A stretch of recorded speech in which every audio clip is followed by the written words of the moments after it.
I tell people this all the time. If you would have told me that it would have paid us right now, 13 years later, what it's paid us, I wouldn't have believed it, because I never set out to be a millionaire. The last 3 years, each year we've made over $1 million in income from AdvoCare.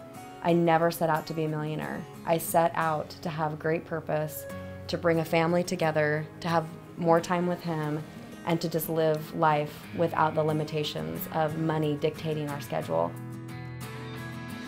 One thing that Jenny and I had in 1999, I was only 23, she was 24.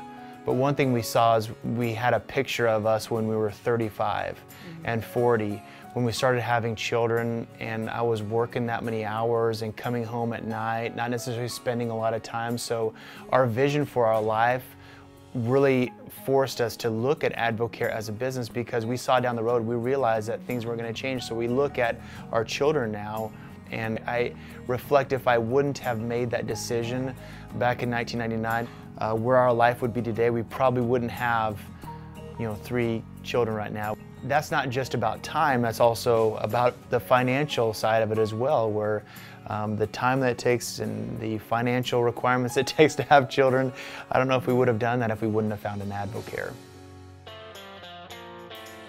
But the personal payoff just here in our home is that we get to do some things that we're pretty passionate about that previously would have not been possible because of a lack of finances and a lack of time.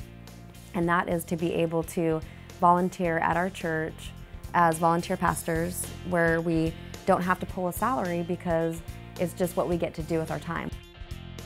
If you're working an 8 to 10 hour job and you come home and you get kids in bed, you get them fed, it doesn't leave a lot of time to pursue other passions in life.